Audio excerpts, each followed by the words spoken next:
Magandang araw, Malacanang Press Corps.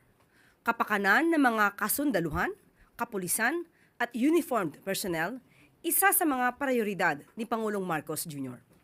Bilang bahagi sa mga hakbang ng pamahalaan para sa tuloy-tuloy na pagsulong sa kapakanan ng mga kasundaluhan, kapulisan at uniformed personnel o MUP, aabot sa 4.06 billion pesos ang inalaan ng pamahalaan para sa karagdagang 10,077 military at uniform positions sa iba't ibang ahensya ng pamahalaan para sa taong 2026.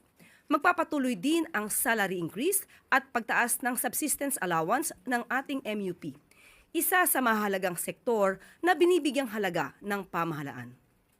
Ang adjustments ay bahagi ng pagkilala ni Pangulong Marcos Jr. sa ating military at uniformed personnel, sa kanilang kabayanihan, sa buhay na handang ialay para sa bayan, sa kanilang pagod upang masiguro ang kaayusan, kapayapaan at kaligtasan ng lahat, sa kanilang tapang at higit sa lahat, sa kanilang sakripisyo para sa bayan.